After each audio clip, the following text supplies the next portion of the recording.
Well, another Direct has passed, and personally I would say it was a great one. Reveal for reveal, it has to be up there with February 2019 and September 2018 for really good quality, consistent reveals, albeit with a bias towards remakes and smaller titles. If you want to see my instant reaction, I have my first actual reactions video on YouTube up right now, but in this video, we're back to my regular scripted content, albeit scripted relatively quickly, with some further reactions. I just wanted to spend a bit of time looking into what the moves Nintendo have made here tell us about their future. So here we're going to have 10 things we learned from the new Nintendo Direct. Conclusion 1. The 2024 schedule is probably complete.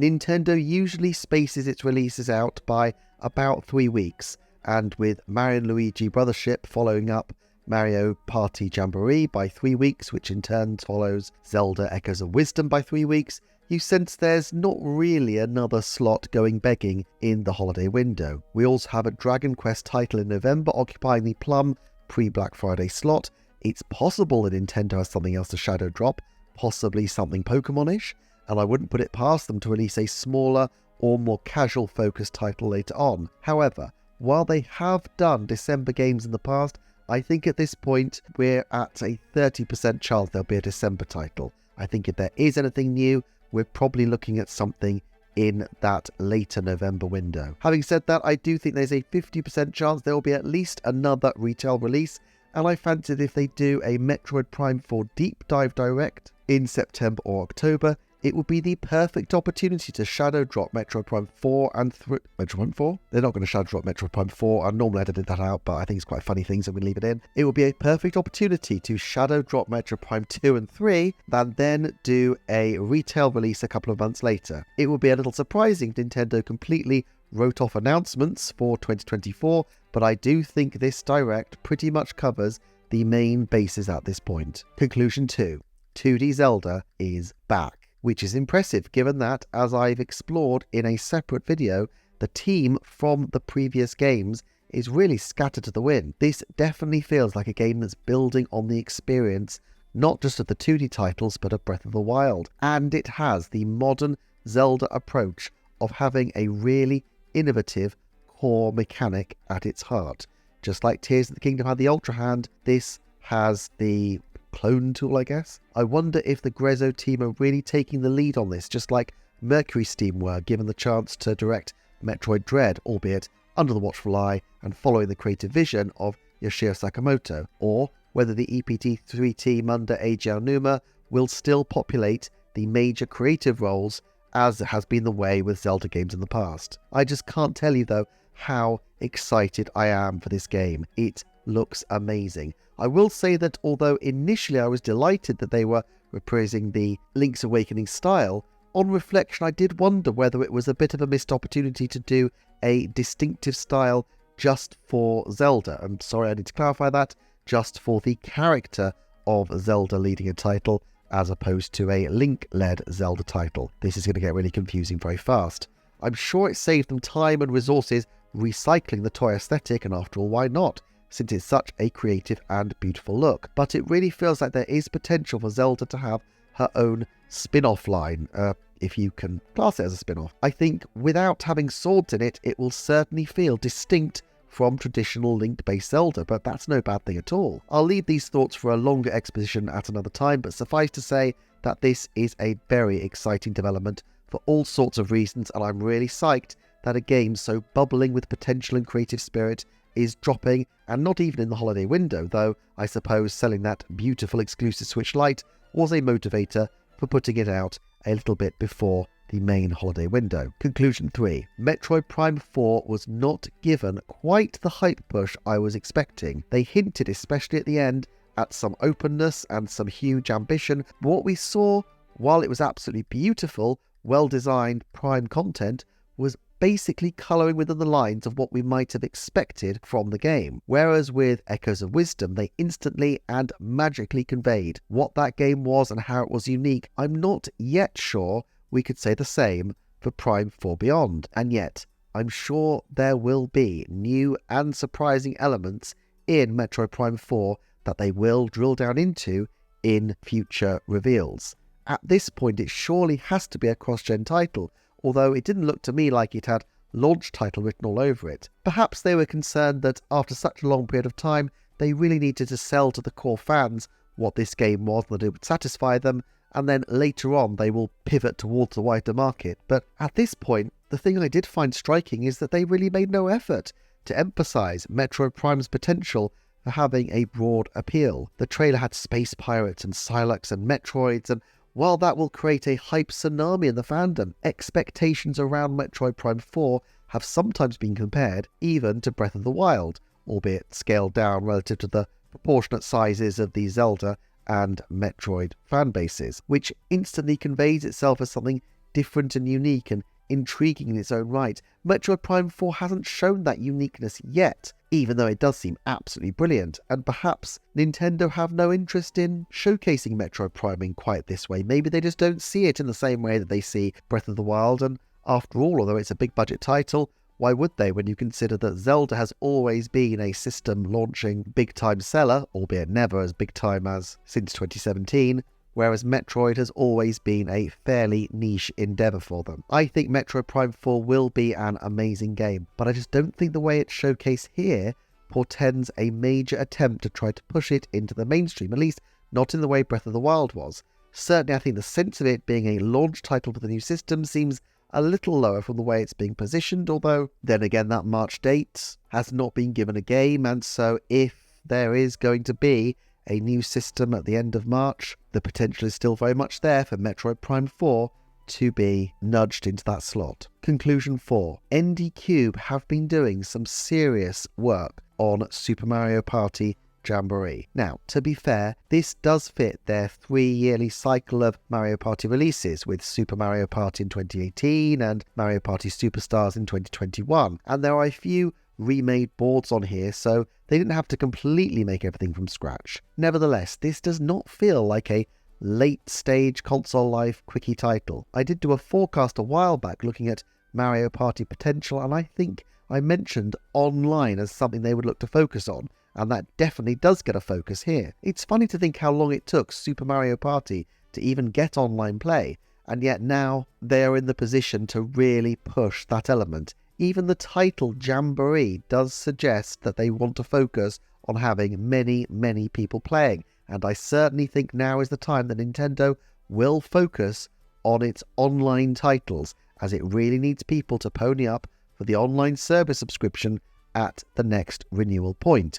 Which brings me to conclusion 5. Something bigger is afoot for the online service. Dropping 4 major titles at once is great in some ways, but I also feel like it leaves a big gap in expansion pack provision. I just can't see them wanting to get through the holiday season without some kind of big offer for their expansion pack customers. My hunch at this point is that they have been keeping back Diddy Kong Racing and Donkey Kong 64 for a reason. That reason? Well, if they wanted to launch in the new year with Donkey Kong Country Returns, and they do have a new Donkey Kong game to announce for the next system, then both these titles would be ideally complemented by bringing Donkey Kong 64 and Diddy Kong Racing to the expansion pack. I still think it's a little unlikely that they will go so far as to release a whole new console on the system at this point, as these almost always accompany new hardware. Previous extra consoles have been very shortly before or after the release of the Switch Lite and the Switch OLED model after all, with only the February 2023 update being independent of any hardware revision. I've covered NSO extensively elsewhere,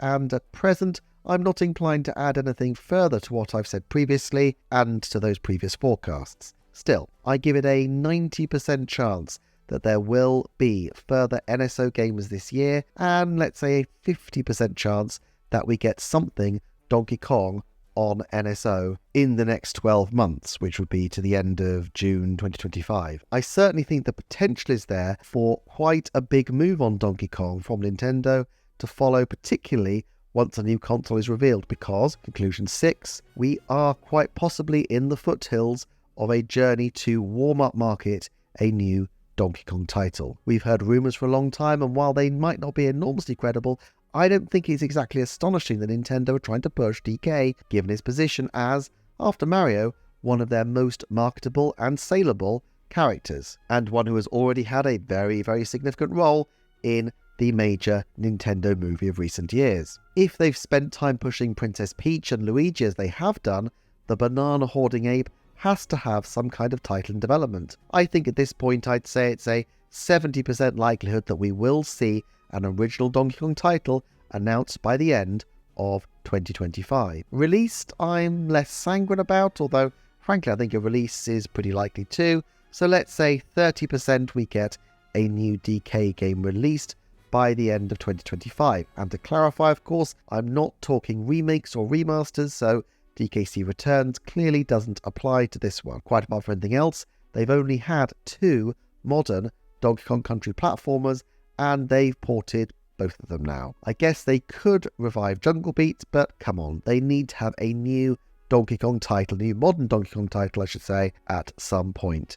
And that does seem well overdue. Okay, let's move on to conclusion 7. The new system is still likely releasing late February or March, or at least there's nothing to disprove that assertion based on the way they've paced out their releases through this direct. They filled in dates up to January, and while they could certainly do a big Nintendo Direct in September, that seems unlikely with the calendar so well filled in for this year. But they do need to start bringing something hypey out for the next calendar year. Metroid Prime 4 could be used as their big end of calendar year, or should I say end of financial year title, and I guess it would fit the trend of having big titles in this slot previously, from Animal Crossing New Horizons and Monster Hunter Rise to Yoshi's Crafted World and Princess Peach Showtime, which were, to be fair, relatively large for the periods of time they were released.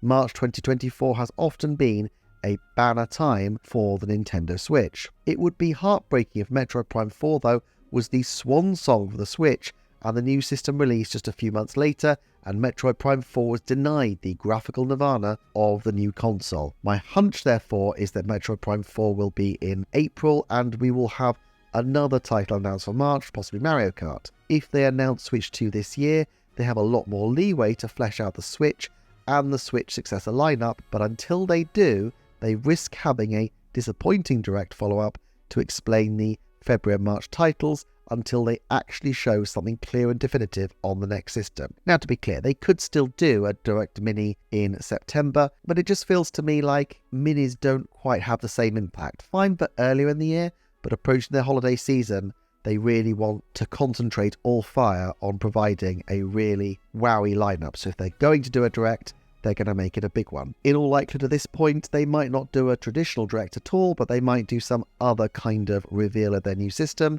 Although, of course, whether they brand it as a direct or not, it's still effectively the same kind of thing, a direct communication to explain what their new system will be. Conclusion 8. I don't know if we'll ever be able to prove this, but I feel like the new Switch Sports mode was not intended for the game from launch. It is a long while since the game was released, and I guess data miners may be able to look into this more, and I fully confess I have no hard evidence, but 2 years on since the launch, and for such a relatively small game, a game that they did not even release at full price, it has fared incredibly well, being a regular seller and showing that even after all these years, the Nintendo Sports brand is fantastically valuable. But it really feels like they realised the next console would need more time in the oven, and so they bashed this together to flesh out their 2024 lineup. It wouldn't even astonish me if they borrowed the mechanics from a future sports title they were developing, or they had some of these sports mechanics already on the shelf waiting to go potentially in a future title. After all, EPT4, who developed these games, have a long history with experimental control systems, and so I can imagine that they would have prototyped a whole range of different sports over the years. I still expect a sports title to come relatively early in the life of the next console, but perhaps if they plan to utilise Switch Sports, then they can keep from moving on to the game's successor a little longer. And especially given how amazing the title has been selling, and moreover its potential to bring a large casual fan base over to multiplayer titles, which of course brings us something I started discussing a little in my live reaction and I've touched on so far. Conclusion 9. Nintendo is prioritizing NSO and not specifically the expansion pack at this point. Yes, the expansion pack did get some lovely titles, but fundamentally Mario Kart and Switch Sports are casual titles which will appeal very widely to many different gamers. And with 34 million subscribers to their online service, I think Nintendo perceive that they have already got the hardcore fans locked in, and now they need to convert the softer, more casual player base to being regular Nintendo Switch online subscribers. It's smart if they can do it, and I'll be interested to see if they release take-up data on NSO and how well this strategy works for them. Of course, that doesn't mean that they're done with more core multiplayer experiences, but I guess at the moment they probably feel the likes of Mario Kart 8 Deluxe, Splatoon 3 and Super Smash Bros. Ultimate can carry them among the hardcore fan base until the new console takes its place. Plus, of course, there is still the possibility of something Pokemon-ish, which would involve some element of online play. It will be interesting to look at Nintendo's advertising as we approach the holiday season to see what focus they put on the online play aspects of these new games. But as I've said earlier, I really do think Mario Party Jamboree sounds like it's something that is designed to be promoted through the prism of online play as a major mechanic. Conclusion 10. Nintendo got their announcement and hype strategy exactly right. It was a thing of beauty. They dialed down expectations in February by not doing a full direct, and then we had Shuntaro Furukawa's recent statement about the new Nintendo system, and he teased the June direct, but emphasized that it was a June direct focusing on the existing Nintendo Switch hardware. They ran dry their well of existing pre-announced releases and held off on announcing anything more until they were able to provide a really solid lineup.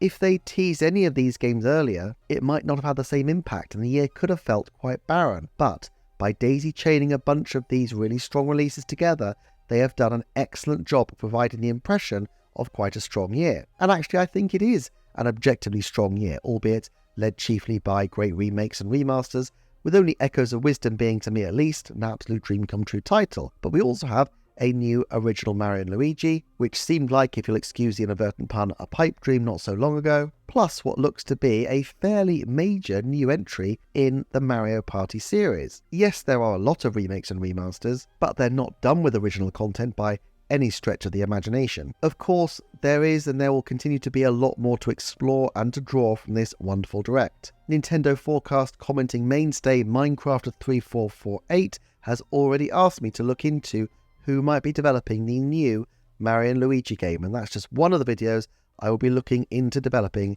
soon. In the meantime though, please do like and subscribe and share your own reactions. And all this being said, I will see you soon for another Nintendo Forecast.